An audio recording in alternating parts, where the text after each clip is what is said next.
Un cordial saludo para todos y un agradecimiento especial a la Universidad Francisco de Paula Santander por la invitación a participar en esta Semana Internacional de Ciencia, Tecnología e Innovación. En el día de hoy les voy a presentar los resultados del estudio sobre propiedades psicométricas en la escala de valoración de agencia de autocuidado revisada en una muestra colombiana. Los investigadores que participamos del estudio fuimos Natalie Berrío, Juan Pablo Sánchez y Fernando Vieco por la Universidad de Antioquia y el profesor Javier Martínez por la Universidad de Los Llanos. En relación con el apartado de introducción, les cuento que trabajamos con el modelo de Dorotea Oren, que propone que el autocuidado es una práctica de actividades que realizamos las personas con el fin de mantener la vida, la salud y el bienestar. En ese sentido, la práctica del autocuidado es un fenómeno activo que requiere que las personas seamos capaces de utilizar la planeación para poder llevar a cabo este tipo de actividades. En ese sentido, entonces, el autocuidado está condicionado por el conocimiento que tengamos y los aprendizajes que tenemos respecto a las habilidades de autocuidado que podemos tener en nuestro repertorio conductual. Esto implica entonces que una persona pudiera decidir no iniciar las conductas de autocuidado cuando sea necesario. Entonces, eso puede suceder, por ejemplo, en una persona con algún problema de sintomatología de ansiedad, por ejemplo. Ahora bien, sabemos que la escala de valoración de agencia de autocuidado revisada, la SAR, evalúa capacidades para realizar estas operaciones de autocuidado de acuerdo con este modelo de autocuidado de Dorotea Oren, en tres dimensiones: operaciones de autocuidado estimativas, transicionales y productivas. La mayoría de los estudios que identificamos en la literatura han sido realizados con poblaciones clínicas. Las validaciones en población general son muy escasas y en Colombia ninguno de estos estudios se ha llevado a cabo en participantes colombianos cuando se han hecho validaciones con población sana. Esto implica entonces que los profesionales de la salud no tienen una herramienta para el adecuado diagnóstico de las habilidades de autocuidado en población general sana. Por ello, entonces, el objetivo que teníamos con la investigación era precisamente adaptar y validar la escala ASAR en español en una muestra colombiana de población sana. Para eso, entonces, llevamos a cabo un diseño instrumental para poder analizar la validez de contenido, la validez de constructo y la confiabilidad de la versión española de ASAR. Luego de ello, entonces, calculamos un tamaño muestral con base en las recomendaciones que sugieren un número estándar de acuerdo con los resultados de estudios de simulación de cargas factoriales. También tuvimos en cuenta el criterio psicométrico que establece evaluar mínimo 10 individuos por cada ítem de la escala. Y por tanto, entonces estimamos un tamaño muestral de mínimo 150 participantes e idealmente de 250. Los evaluados entonces fueron enrolados en el estudio a través de una convocatoria abierta, la hicimos por los correos institucionales, también a través de redes sociales, lo que configuró pues un muestreo no probabilístico de voluntarios. Luego de ello, entonces, les contamos pues respecto a la validez de contenido que 3 expertos con experiencia en validación de instrumentos, conocedores de los aspectos clínicos, psicológicos y psicométricos, adaptaron lingüísticamente el instrumento para población colombiana. En este momento se mantuvo el número de ítems originales de la escala, así como la escala Likert de respuesta de 5 opciones, que va desde totalmente en desacuerdo a totalmente de acuerdo. Y para analizar esa concordancia entre los expertos utilizamos el coeficiente B de Aiken con intervalos de confianza al 95%. Los valores con puntajes no significativos entonces fueron eliminados de la escala. Ya para el análisis de la validez de constructo, entonces desarrollamos un análisis factorial exploratorio pues, para poder determinar cómo era la dimensionalidad de la escala. La adecuación muestral de los datos la analizamos con el índice de Kaiser-Meyer-Olkin y con las pruebas de esfericidad de Barley. El número de factores lo determinamos mediante análisis paralelo y el análisis gráfico de sedimentación. Para extraer los factores, entonces utilizamos el método de máxima verosimilitud y usamos la rotación Oblimin para poder obtener una solución factorial interpretable. Para determinar el ajuste de la solución factorial, entonces utilizamos ya un análisis factorial confirmatorio posterior a este análisis exploratorio que les comento.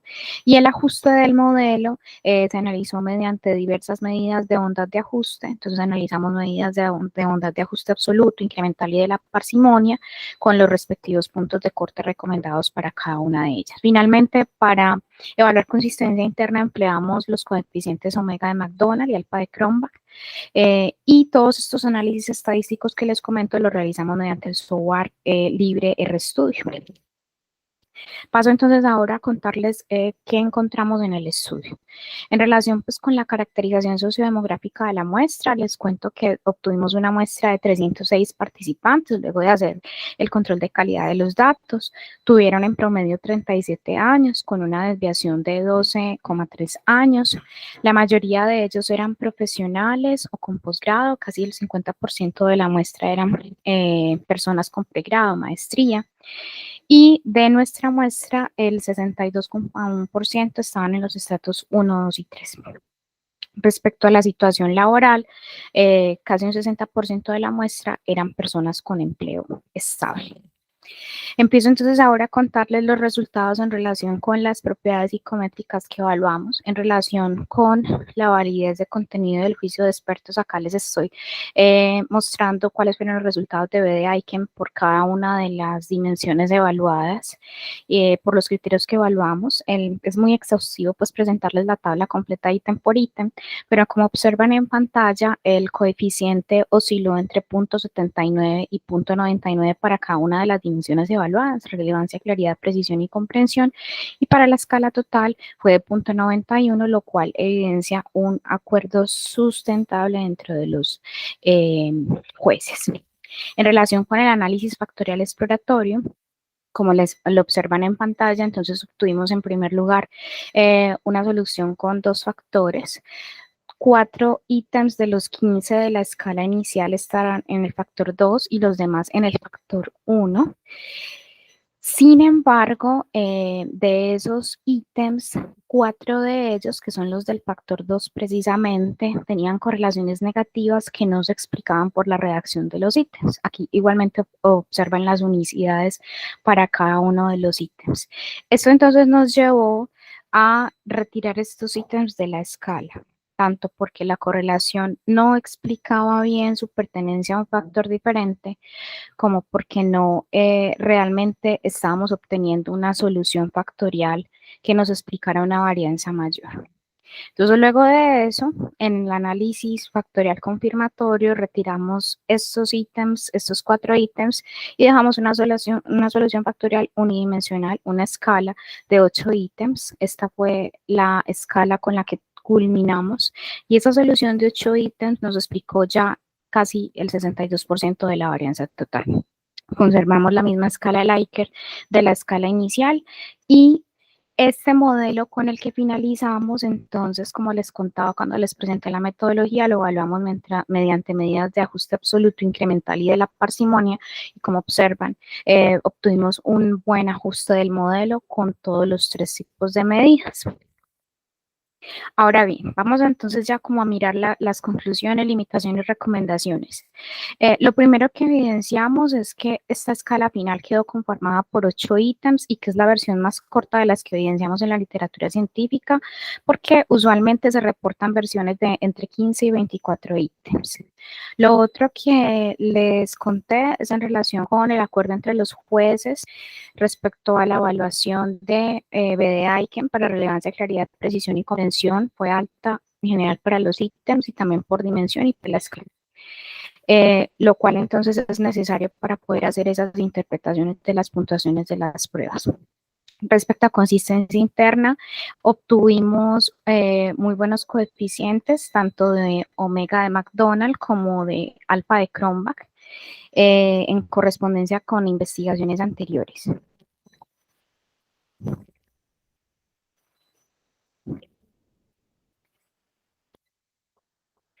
Y esta versión reducida, entonces, como se observa con estos resultados de consistencia interna, pues entonces tiene unas puntuaciones confiables que nos permiten hacer mediciones consistentes y acordes al modelo teórico de Oren sobre el que se basa la escala.